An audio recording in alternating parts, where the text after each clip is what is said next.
Welcome back to Lessons in Property with me, Steve Hand. This week, I've got Joe with me. Joe's one of our bridging team, and we're going to be focusing on case studies. Today, we're going to be focusing on 100% finance, and in particular, cross-collateral charges. Well, we've got quite a few case studies at the moment where it seems like the majority of people are looking to use equity in other properties that they currently own right now to try and either borrow all of the money that they need for a new project or borrow as much as they can, basically. Right now, I think we've got 5 or 6 that are going through at the moment to get to completion where people are using their own residential properties. It's something that a lot of people aren't really that keen on doing because everyone thinks, oh, what's the risk to my own residential property? By and large, if you've got the right project, the amount of checks that we do at the start means not really ever going to be a situation where anything happens to your residential property, because we're always going to make sure that the new project that you're looking to buy is going to have either enough profit in it, when you sell the property, or is increasing in value enough so that when you refinance it at 75%, it gets rid of all your borrowing anyway. But I think we've got quite a few right now where people have just come to that realisation where the main asset I own right now, if they don't have buy-to-lets and investment properties, is my own residential property that's got loads of equity in it because I've been paying a mortgage on it for 20 years. So for most people, the best asset that they can use if they've not got loads of cash to go to these projects is their own residential property, because there might be 100, 200 grand in there that we can use for a new property. And remember, whenever we're buying a new property with a bridging loan, we can usually get 75% of the value of that property. So you only really need to get another 25% of the value of the new property out of your existing property. So a lot of the time it's quite easy to do, and we've got some new lenders now that will do 75% net in Scotland, which we haven't had for a while. That's something that we can sort of take advantage of. If you only need 25% net, most people, if they've had a residential property for 20-25 years, will have that in there that we can use. So it means that you can buy these assets with no money at all, which is what we're doing right now, really. Brilliant. Yeah, people tend to focus on the worst case, don't they? Like, what if I lose my home? And you do have to have that thought in your head. But the reality is, as a developer, you're going to do your checks to make sure that the programme of works is realistic, that costings are realistic. We're going to do that anyway. And of course, the bank's going to do that, or the funder's going to do that. So when you think of the chance of somebody having their home taken off them because they've used a portion of that equity to go towards the new project, it's absolutely minimal. And we hear about stuff like this, don't we? It's like proper news when this does happen, and it's very rare. So I do want to make that point with people that, you're putting up your own home because you've paid off, 3/4 of the value of your home, and it's a great thing to do. Put a portion of that towards the new project. We'll leverage up to 75% on the new project, and then you can make significant profits then. And typically, what sort of percentages are developers making, would you say, Joe? Well, it depends what kind of route they're going down, really. It seems to me at the moment we're getting quite a lot of people that are looking to use this type of finance for 100% and then sort of retain the property at the end rather than flip it. Don't get me wrong, it's always a cleaner process if you're flipping something, because whatever the difference is between what you've spent and what you're selling the property for is just clean profit that can go back into a limited company or your own personal name, depending on which way you're doing it. A lot of the time I like to see, for every £1 that you're spending on renovating a property, to get at least double that in return. That seems to be a healthy way of doing things, because it makes the finance work pretty much every time, but it also means that the people that are doing the works come out with a decent profit. I mean, we've got one right now where the customer's buying a property at 160 grand, spending 60 grand on the renovation works to it, and he's selling it for £300,000, and that's in the centre of Edinburgh. So, centre of Edinburgh, fairly local to Edinburgh.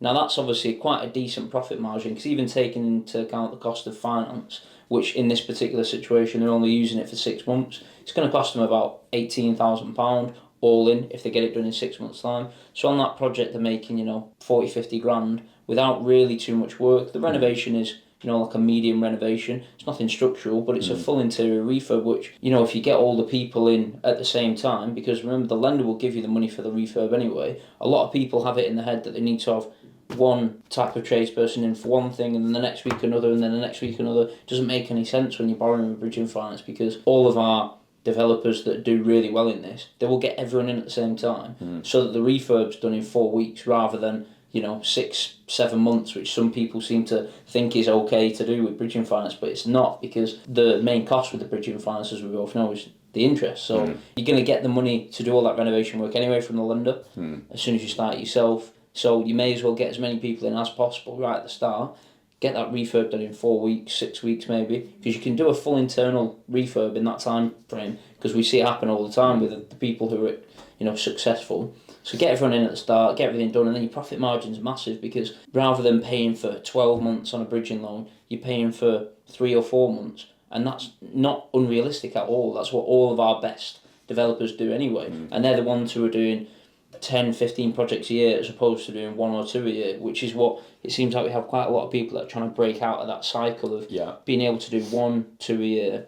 If you're using your residential property that's got loads of equity in it, you've basically got a credit card that you can say, right, we'll buy this house, renovate it, get it done in 3, 4 months, boom, next one. And you can keep doing that. So that's what I would say to all prospective developers that we are going to talk to in the near future, and anyone that's trying to come and get involved with us. Try and have it in your mind that your residential property is a brilliant asset to use if it's got equity in it, because especially with the way the world is right now, and the economy at the moment, cost of living and all the rest of it, a lot of people might not be so flush with cash, but if you've got equity in your residential property, you don't need to have any cash. You can buy everything without spending any money at all, apart from like legals and valuation fees.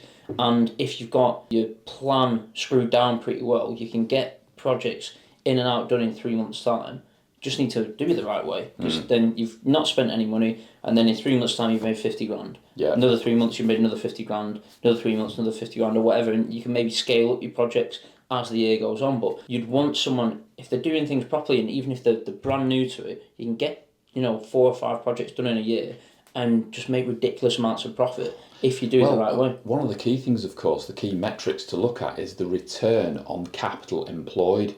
So some people, and it tends to be more amateur developers, let's say they've got 100 grand sat in the bank, they'll buy a property for maybe 60 and spend 20, 30 on it. They'll use up all the money to pay cash, thinking that that's the best way to do it.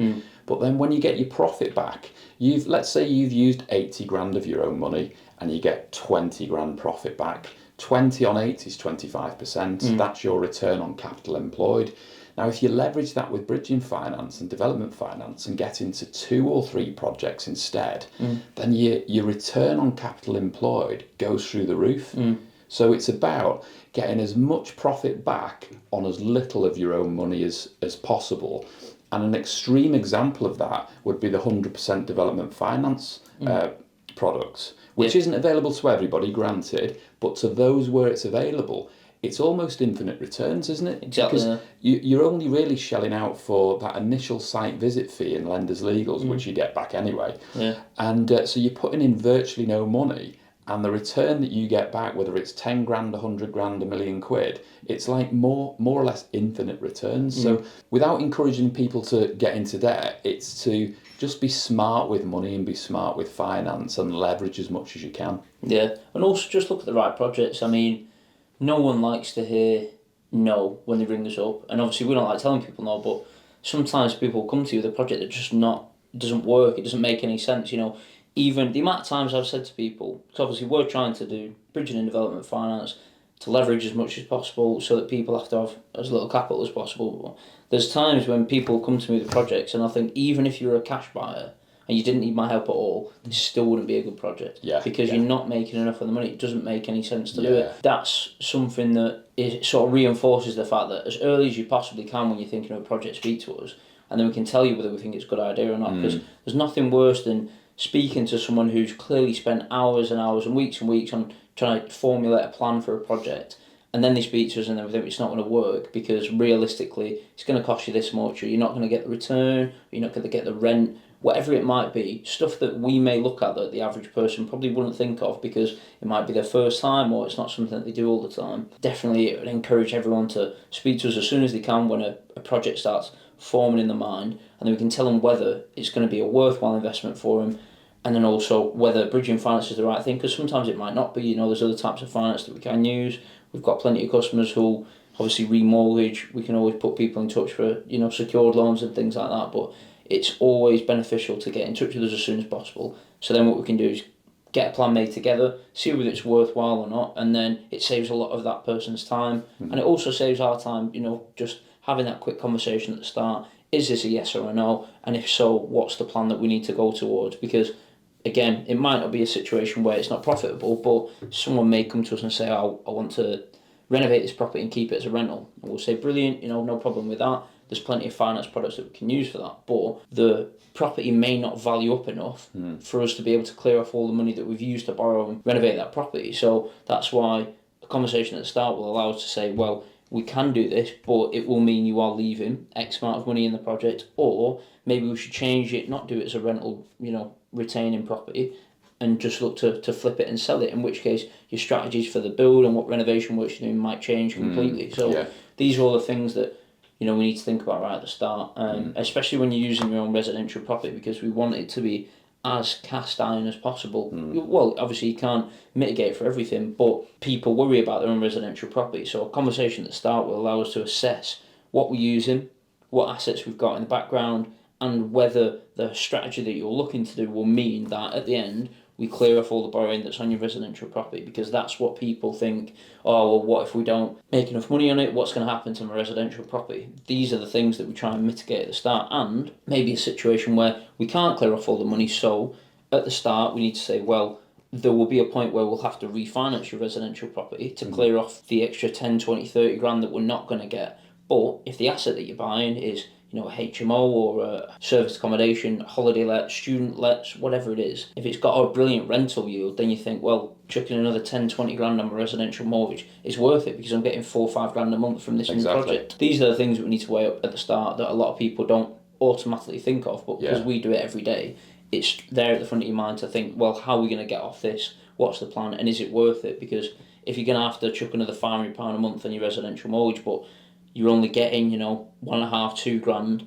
So you think, well, clean after everything, I'm only getting an extra £500 a month. Is it worth it for all that? It might not be. So these are it's a good point that, because we see hundreds of inquiries, we can tell people pretty quickly if that project is worth going for. And ultimately it falls with the developer. The developer might turn around and say, actually, I'm happy with that level of profit, that's fine. From our experience, we can say to people that typically this is the range of profit against the end value that our clients are getting, and this is what they're looking for. It helps also because you've been a mortgage advisor as well as a bridging advisor, Joe, haven't you? So you can look at things with the end in mind. But for advisors that maybe haven't done that, that's fine also, because we're a regulated broker. We've got a handful of advisors in there that just do mortgages, buy-to-lets and main residence. We can properly look at the exit strategy for people. We're not handing it out to a third party. Yeah, and the exit strategy is much more important when you're using your own residential property. And obviously if you're looking to retain something rather than sell it, because like I said before, it's always cleaner when it's a flip, because it's a very easy thing to sort of look at, I'm buying a property for this, spending this in it, and then I'm selling, and that gap at the end is what my profit margin is. Whereas if you're looking to use your residential property and you're looking to keep that other property, then like you've just said, it's more important for us to know right at the start what's our exit strategy. So if it's not something I can look at from previous mortgage experience, like I said, one of the guys here will be able to tell us straight away, what's the mortgage going to cost on that back end, because this is why it's so important to have all that information at the start, because you might think, well, so I'll use my residential property, but then if you're not going to get the mortgage rate that you want, or maybe it's not even feasible with your mortgage lender, because there's some mortgage lenders that don't like second charges and further advances, whatever. This is why a conversation with us at the start, with us being able to look at it in a completely holistic viewpoint, where we've got the bridge and the mortgage, and then obviously Simon for the insurance. It's so valuable to have that right at the start, because then it allows the client to make an informed decision straight away. Is this worthwhile for me? Because we may have an opinion on it, and obviously people expect an opinion from us and some advice, because that's what we're here for. But at the end of the day, like you said, it's up to the developer. They may say, I'm happy with that, or I'm not happy with that. And having that conversation at the start from an overall viewpoint where we've taken into account as much as we possibly can is a very useful way of not wasting someone's time, but also allowing them to make an informed decision so they're not getting any surprises later down the line. Yeah, brilliant. Thanks, Joe. So next week I'm going to look at a different aspects of specialist finance, a different type of case study. So look forward to seeing you then, and bye from me. Cheers.